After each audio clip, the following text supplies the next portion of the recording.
Hello everybody, good morning and welcome to the United Stand. This is your latest Manchester United news and transfer news. Manchester United playing Roma in the Europa League tonight. Look, I wish we were playing last night in the Champions League, but at least we are in Europe. Very excited about that. Paul Pogba 100% going to start tonight, by the way. If you want a bit of early team news, Paul Pogba will be starting tonight, 100%. Where he will start, I think he'll be on the wing, but he's definitely starting tonight. But we're here to talk about transfer news. Solskjaer's transfer request, Harry Kane, Erling Haaland, maybe even Ronaldo, Tammy Abraham should come into that equation as well. But certainly Harry Kane and Erling Haaland. Lots and lots of different outlets and information coming in around these two strikers to Manchester United this summer. It would be wrong and dismissive to ignore it. I certainly think there's a lot to discuss about it, but I will preempt it by saying that I think it's difficult. Welcome to the Members Club, David Hunt. I think it's difficult, isn't it, to get excited or believe it with the ownership structure we have at Manchester United. But we will discuss it, and I think that, ultimately my interesting take on this is that I think if Solskjaer did buy a Haaland or a Kane, I actually fear he's setting himself up for the sack, and I'll talk about why that in a minute, because I actually think that this reminds me of maybe something we used to do when we were 10 years of age and we were playing sensible soccer or Championship Manager or FIFA or whatever, and you take over a team and you spunk your whole budget on a striker when actually you need to build a team. I think if Pep Guardiola was in charge of Manchester United, or Jurgen Klopp was in charge of Manchester United, or Zinedine Zidane was in charge of Manchester United, I don't think if their chief executive said, you've got 150 million, do you want to spend it on Kane or Haaland, they would go, get me a striker. I think they would go, well look, that's really nice of you, but can I have that 150 million to spend on 3 or 4 players, because this team ain't improving massively with just one striker in it. That's my opinion. I hope I'm wrong on it, and we'll talk about why and wherefores and where this is coming from. But look, there is definitely a feeling across certainly the English media, and I would use local papers like Manchester Evening News, Athletic, BBC, and a few others that are, and journalists around the football club as well, that are constantly banging this drum of Erling Haaland and Harry Kane. Now that's coming from somewhere. This is not one story in the Sun. This is coming from a lot of different people for a sustained period of time. Now, look, is that a press brief from United? Is there a source in the club? And I think it's interesting when people say things come from the club. Obviously, there's the marketing and communications department that feeds information to journalists that then we read about. But there's also sources in the club. People have relationships with players, with training staff, with managers, with assistant managers. So when we say it's coming from the club, I think the club sometimes can get a little bit, we haven't leaked anything out. You haven't officially leaked anything out from the communications department. It doesn't mean it's not been leaked out by a player or a coach or something like that. And I think with Haaland and Kane, there is definitely something being leaked out from somewhere, because a lot of people are picking up on this. Just want to say before I start that though, I have put it pinned in the live chat again, and it's in the video description. Please sign the petition. I want to get 100,000 on this petition by tomorrow night. We have gone from 32,000 on Tuesday to 83,000 on Thursday morning. We can get 17,000 in a day and a half because you've been absolutely fat. Gary Barlow, what have they been? They've been absolutely incredible, Mark. Absolutely fantastic. It's incredible. You've been fantastic. I've just got it signed 3 more times this morning, just sending a couple of WhatsApps out. We're in that stage now where to get it over 100,000, we've got to work as individuals. We've got to work and get other people to sign it. Because you'll have signed it. I've signed it now. We need to get other people to sign. If you haven't signed it, please sign it. Links in the video description. This is to get the government to debate about changing the structure of football clubs in England. The 50+1 is the main one that people want, but I don't necessarily think the government will be able to deliver that. But they may be able to deliver a hybrid of that. They do have rules and regulations that can be brought in. There is legislation that can be brought in. There is a review of football, but we need a firmer debate on this. So we've got to push it. 100,000 should be easily obtainable. It's not been easy because, to be honest with you, the major media companies, the big ex-players, they've all gone quiet on this. They don't want to push this. They've gone quiet. They didn't want a Super League, but I don't know why they're not backing this. So it's down to the fans to do this. It's going to be fans at the ground on Sunday and lots of other things going on. Please sign the petition and get your friends and family and everybody else to sign it. All they've got to do is click the link, put a postcode in, put an email address in, put a name in, and then when you get it confirmed through, you confirm it on your email. That's all you've got to do. So crack on with it. Links in the video description. Let's get that to 100,000. And thanks everyone for all your efforts. It's been superb. So back to the transfer news. And it's you know what? Can I just say as well? Have no doubts about this. Other people have signed that petition, but the vast majority is coming from the work the United Stand community has done. 100%, because we took this on Tuesday at 32,000, and that had been going for 5 days. And that's 5 days immediately after the Super League, 32,000. That was not going to get 100,000 if it wasn't for you. So come on, let's push it over the 100,000 because you've been absolutely fantastic. Right, so let me talk about this transfer story then. There's quite a bit to talk about today. We're going to talk about Declan Rice, talking a bit about Sancho and Cavani as well. But look, I think, Solskjaer demands good to open with a joke, says Michael Nelson. Well, you know, you call it a joke. I'm very sceptical, Michael, as well, of transfer business at Manchester United. I think there's two scenarios here. They chuck a load of money at the club just to try and buy the fans. And look, I saw this morning, and I called it out on Twitter, somebody's putting out pictures of the Man United shirt, and people are going, oh, with their, them eyes emojis, like star. And I'm like, you're part of the problem if you're going to go out and buy a Man United shirt in the summer. What, like, you cannot... Do not start shouting Glazers out and then go and buy Man United shirts. Because to me, that's just totally hypocritical. And people will say, well, Adidas have already paid Man United the money. I mean, are you that thick at business? Adidas may well have paid Manchester United some money for the shirts. But if they don't sell, they won't renew the sponsorship deal. And it will cost the Glazers. Every bit of merchandise that a United fan buys feeds into the Glazers one way or another. And if you're looking at a kit going, oh, I really like that, and you go and buy it, and then you're like, I want Glazers out. I mean, that is absolutely ridiculous. Absolutely ridiculous. Now, if you want to buy the shirt, fine, but don't start shouting Glazers out. Pick one or the other.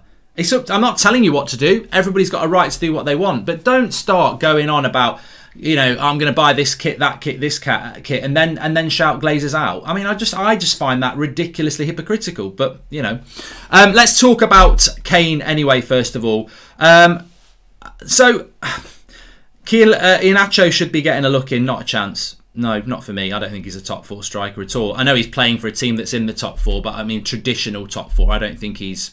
I think he's going through a fantastic run, and I'm really pleased for the lad, but I don't think he's going to do that for the next 5 years. I don't think he's going to do it for the next 5 months. I'd put him into a category of sort of like a Charlie Austin or someone like that. I think he's having a really good run, and I think he's a good Premier League striker, but I don't think he's, you know, we're talking Harry Kane and Erling Haaland here. So, look, Ollie wants Erling Haaland. I think we all know that. Harry Kane is definitely under consideration by Manchester United.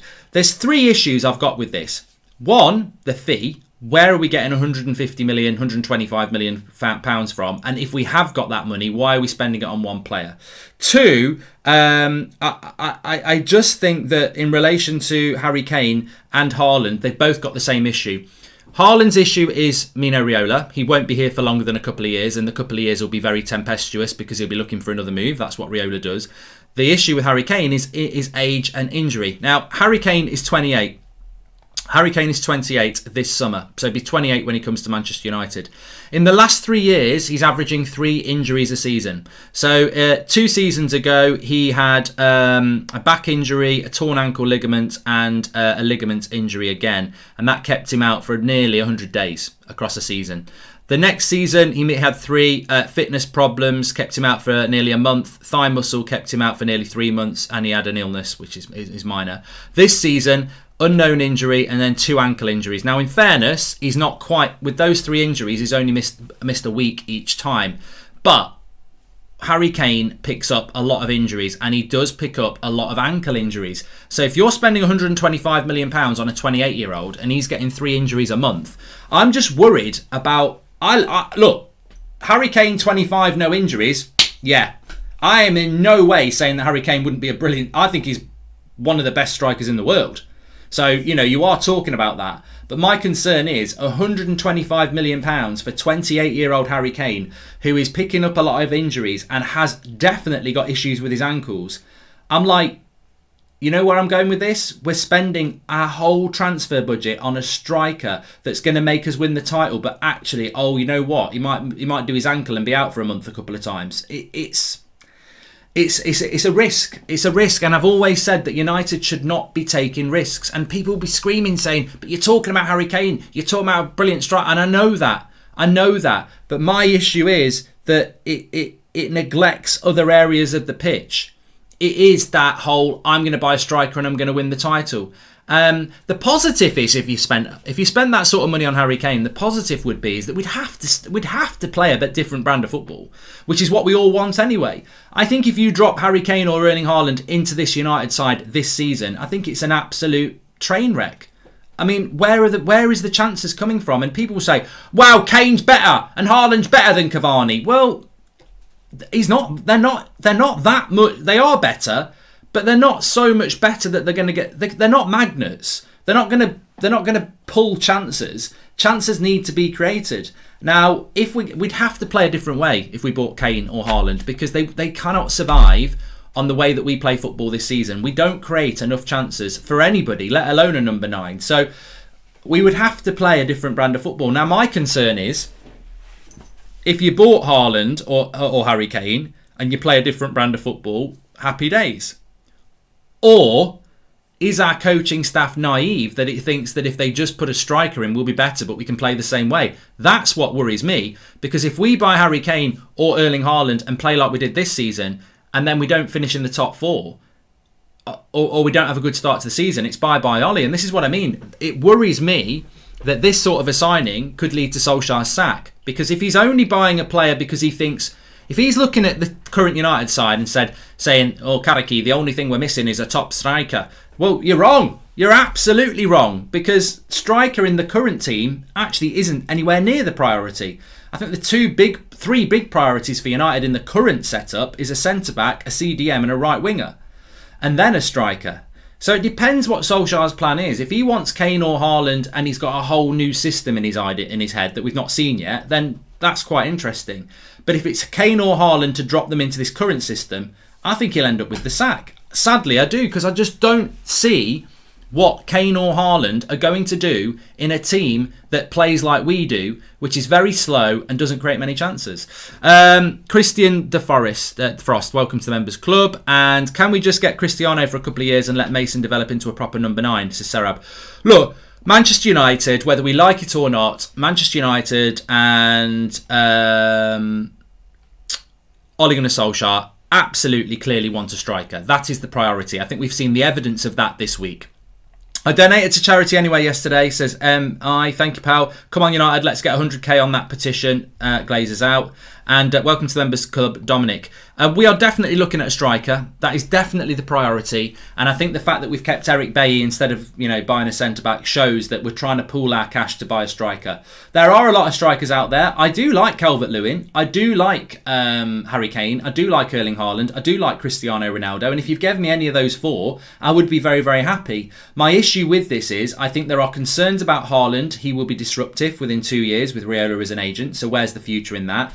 Harry Kane is absolutely fantastic, but he's got age and injury makes it a risk, which I don't think we need to do. Calvert-Lewin's very exciting, but would cost a lot of money. Ronaldo, you're going to get 2 years out max, as much as that would be a fantasy to bring him back.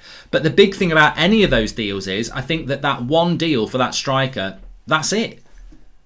That's it. You get a world-class striker, and that's it. And for me, that's just wrong. That's just so wrong. I watch every game with you, and I'm sure a lot of people think it's right to just go and buy a striker. But I watch those games. I'm chatting with the chat, and we're constantly talking about the slow ball from defence through midfield to attack. How does a number 9 change that situation? How does the world's best in at number 9 make chances for themselves? Like, we need a winger who can create chances. We need a midfielder that can take the ball off the back 4 and feed it to our attackers quick. And we need a centre-back that can push us higher up the pitch. And then a number 9 will benefit, but not in this current system. So I'm a little bit worried. About this obsession about a striker. In a worst case scenario, I think it shows a lack of insight from our coaching setup that they think a striker will solve our problems. Obviously the board's incompetent, so I wouldn't expect anything from them. And I also think if we do buy one, this is going to be the sort of signing that everyone's going to go, oh my God, I can't believe we've got Harry Kane or Erling Haaland. And it will sweep the Glazer movement under the carpet. But actually, long term, will be more damaging than actually spending that money on 3 players. So I have my concerns about it. Can you believe Liverpool, City and City have a bigger wage bill than United, says Neil? Well, I think that's a non-story because Manchester United's wage bill has always been the biggest, which was embarrassing when you look at our squad. Man City and Liverpool should have a bigger wage bill than United because they're better than us. So, you know, that's the way it always should have been. Unfortunately, we had the biggest wage bill for a few years when we were absolutely shit. So I'm glad that our wage bill is coming down. Lingard took all Martial's goal with him to West Ham, says Kuma. If the board aren't getting the players we need, getting Kane or Haaland is better than throwing 30 million down the drain and getting someone else. Ollie won't play, says Jackie. Look, Harry Kane or Erling Haaland at Manchester United gives us one of the best strikers in the world. I get that. But for me, football is, and you know, football isn't just about buying a striker. I could sit in a pub with 10 different United fans and we'd be debating this all night. I don't see why we would spend so much money on one player for a start when we need 4. So you can pick whatever player. It'd be like spending 100 million on a centre-back. I'd be like, yeah, but we need more than that. It'd be like spending 100 million on Sancho. We need more than that. Why are we spending all our money on one player for a start? That's just not clever. It just, you know what I feel? I feel that the club and Ollie have sat down and gone, we need a marquee signing this summer to get the fans back on side. And Ollie may well have gone, well, actually, that doesn't help me. I need a striker, a midfielder and a centre-back. No, we're buying a marquee signing. We need the shirt sales. We need the confidence back in the board and in the club. We're going to buy a player that no one expects us to buy. We need positive PR. We're going to buy a top-class striker because what's better than buying a I mean, it just sounds so basic, but it wouldn't surprise me.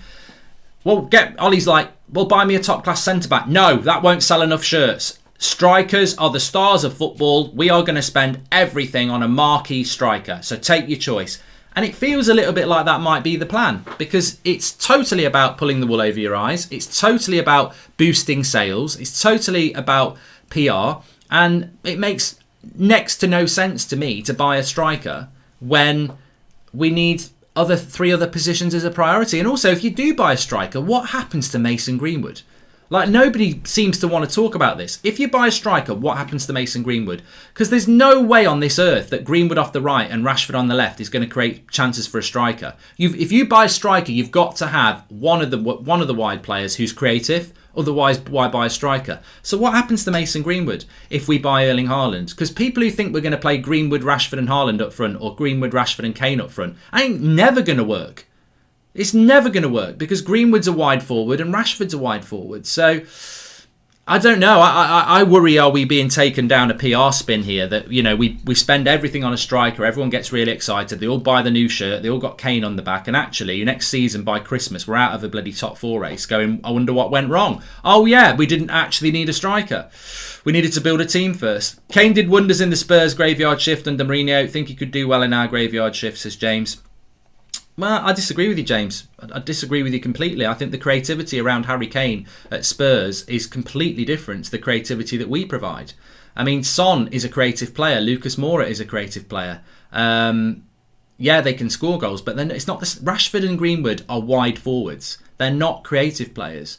So, yeah, I mean, look, I also think Spurs under Mourinho probably played a little bit more attacking football than us at times. I know they sat back on leads, but look, I think people will want Kane, people will want Haaland. That's absolutely fine. I mean, I'm not going to say no, but what I would say is that I fear it would be the biggest mistake we make to do that. And I hope I'm wrong, and I hope you're right. I really do. But if we did do that, I feel that it would potentially sack Solskjaer, and I don't think it would bring us success. I suppose the question is, if you add, this is the best way of doing it, if you add Harry Kane or Erling Haaland to Manchester United's current side, does that win the title? Considering we're second at the moment, does Harry Kane or Erling Haaland make Manchester United win the title next year? Because I say, you're having a fucking laugh. I really do. Have you seen the bench that Man City have got?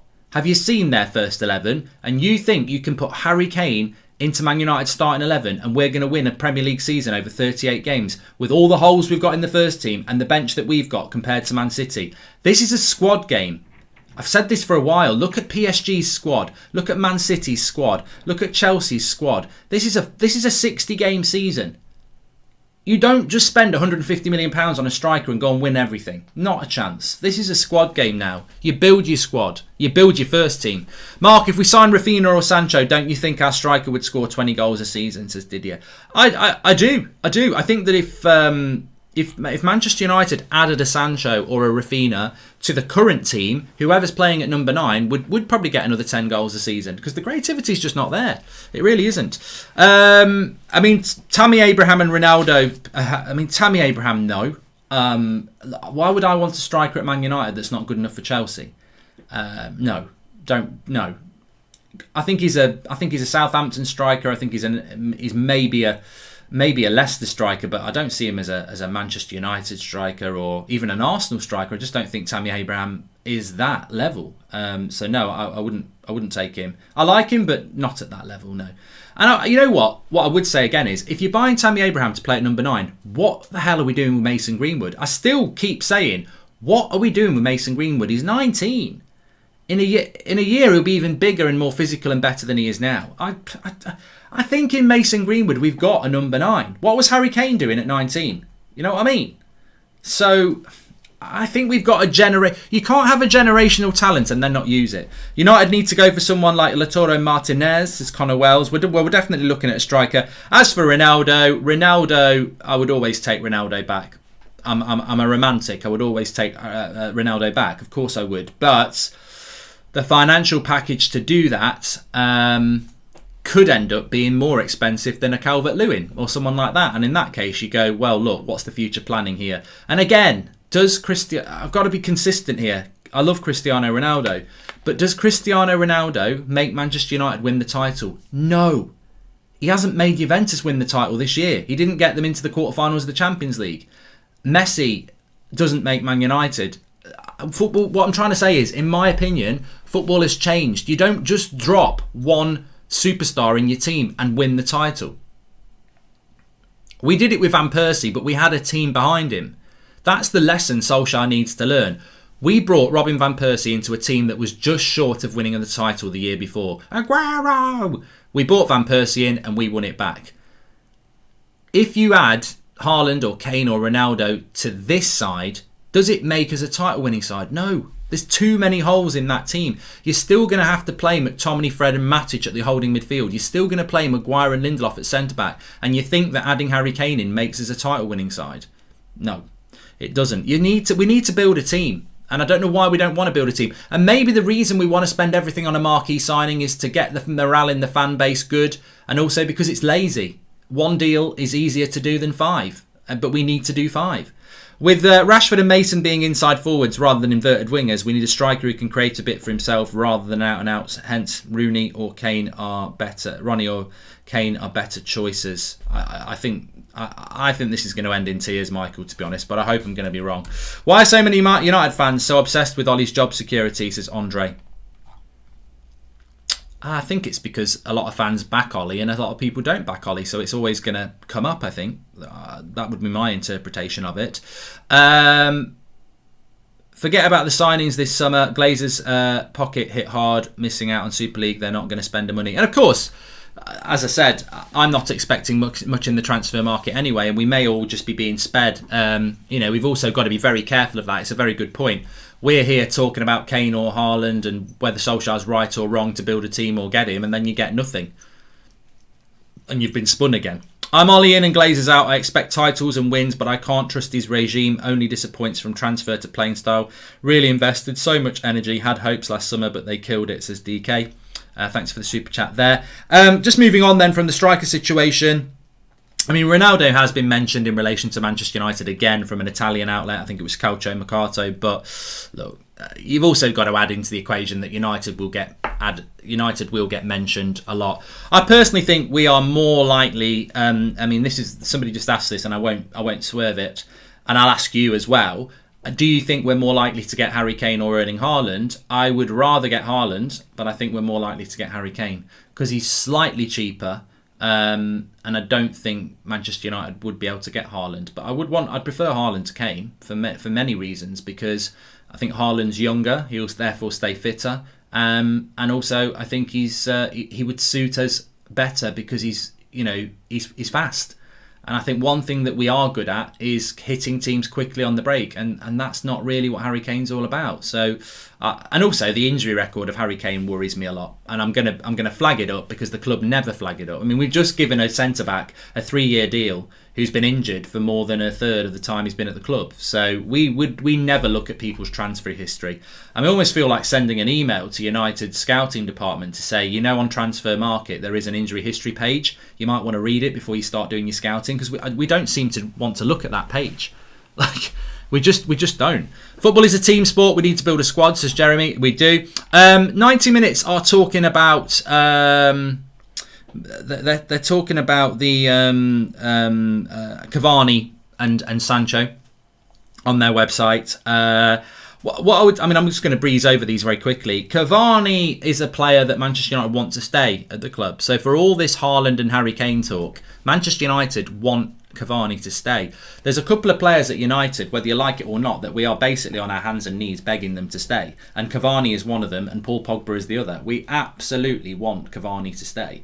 But the reality is I think he wants to go back to South America for family reasons, which means that now we've got to go and buy a striker. So it's quite a contrast, isn't it? You want Harry Kane for 150, you want Haaland for 150, but you're begging Cavani to stay so you can save 150. So where United will end up here is that we're going to have to buy a striker, I think, because Cavani's going to go. The sum has to be greater than the parts. Isn't that what this is all about, says Nicholas Addy. It is definitely what it's all about. And with Jadon Sancho, I think that with Jadon Sancho, somebody just said, could you read out Eric Bailly's injury record? I'll do it for you now. Let me just show it you. I can't show it you. I can read it out. Where is it?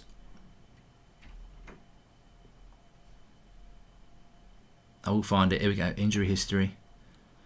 So Eric Bailly, this season he had coronavirus, 20 days. Obviously no issues with that. It's nothing to do with his genuine fitness. He's had 4 knocks this season, totaling nearly a month. He's also had a muscle injury in October that was 44 days. So this season he's had 5 injuries and coronavirus.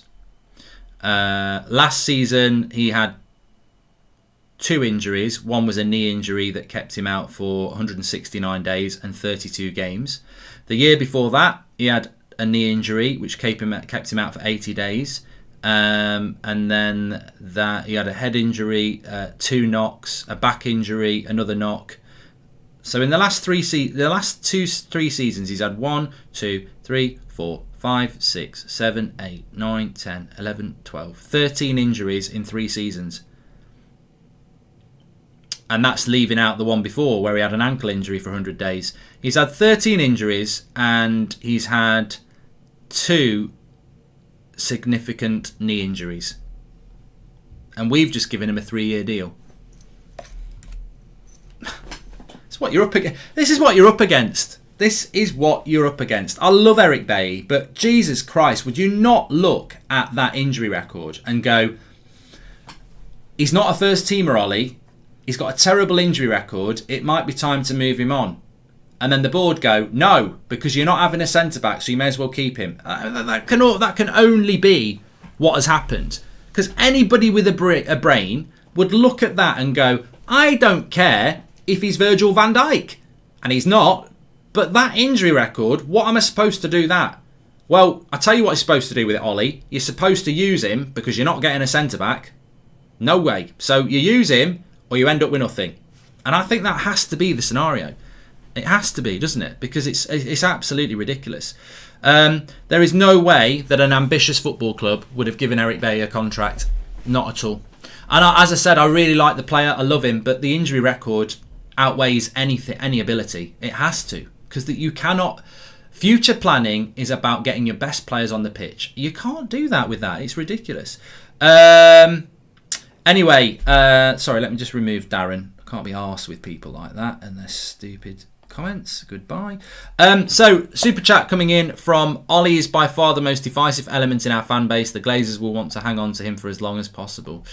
I mean, that's a very interesting point there. I mean, look, I read it and I didn't like it, Andre, but actually, you make a good point. Keeping something divisive in the football club, if you're the owners and you're not popular, is a very good idea. Divisive topics will take away the tension against the owners. So you're probably right. I mean, I want Solskjaer to do well and I back Solskjaer, as everybody knows. I also know a lot of people don't. So you've got a divisive topic there. And the more you keep that divisive topic in the club, the more people talk about that divisive topic and the less they talk about you. So, yeah, it's why spin and everything is very important. Keep signing the petition, by the way. Somebody said, how are we doing on the petition? I can tell you that we are 83,000. We're nearly at 83,500. We've got to get it to 90,000 tonight or more. We want to, well, I'd love to get to like sort of like 93,000, but it's on you. It's on you, 8,000 live people, and it's on the thousands of people who watch it not live. The link is in the video description. It's also at the pin to the top of the chat. I know most of you signed it already, but get other people to sign it. Your mum and dads will have email addresses. Your sister and brother will have email addresses. Your girlfriends, your aunts, your mates, your five-a-side team, your schoolmates, your work colleagues. Send it out. It literally takes 10 seconds to do it.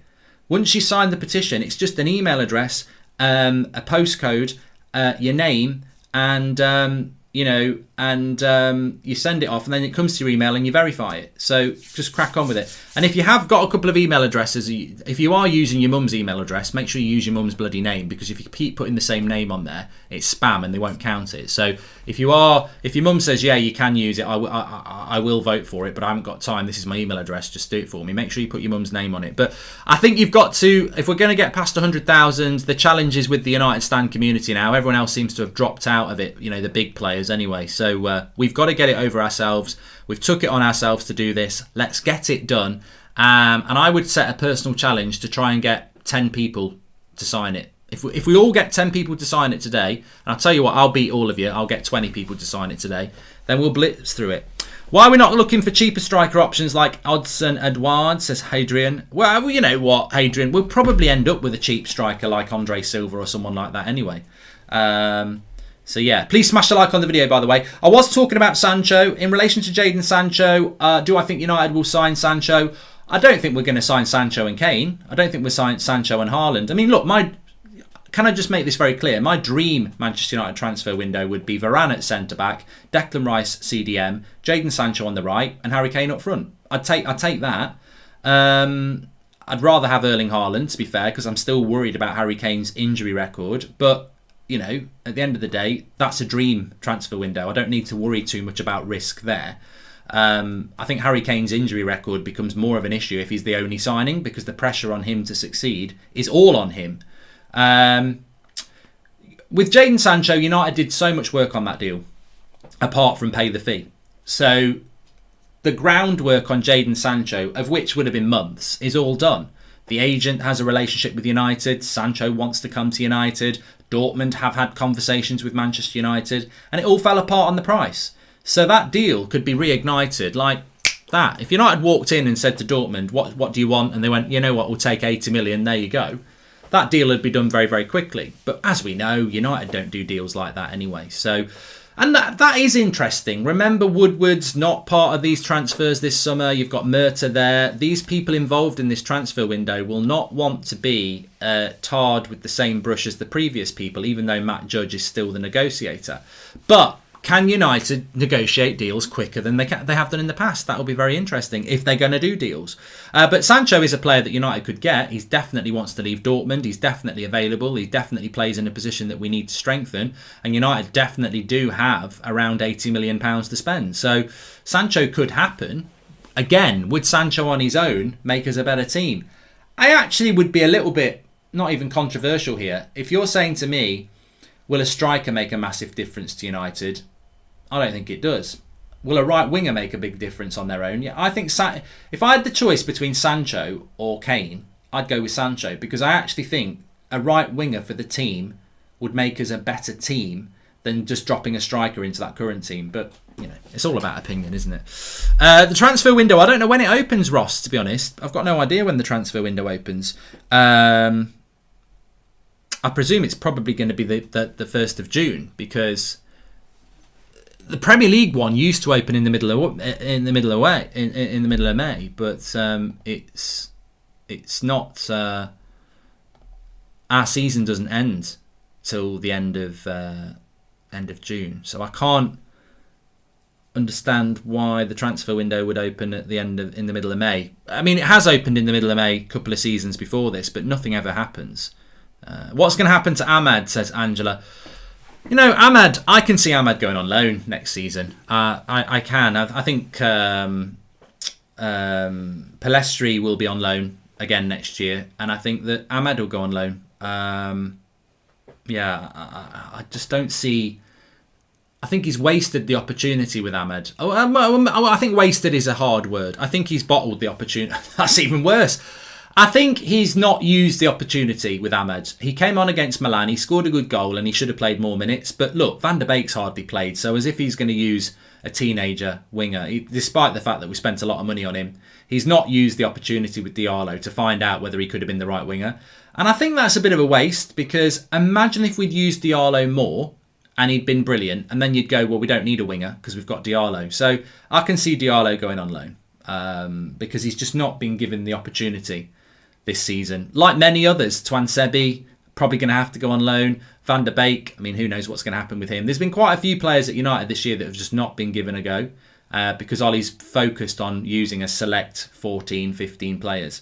Kane's worst Premier League season in last 7 is 17 goals, says Robert McCormack.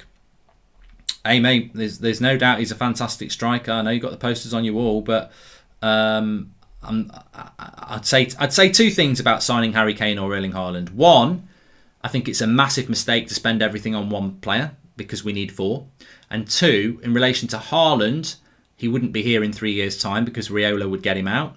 And in relation to Kane, 28 years of age, picking up 3 injuries a season, that's only going to get worse as he gets older. You spend £125 million on him, you need that striker to be pretty much fit for the next 4 years, scoring you 30 goals every year to justify that. If he's like fit but only scores you 25 goals and he's injured for 2 or 3 months a season, that 125 million hasn't been justified. But the big thing for me is the fact that spending all that money on one player when we desperately need a centre-back, a CDM and a right winger isn't right. But, you know, I think this is about doing a marquee signing. I think United basically don't respect their fans.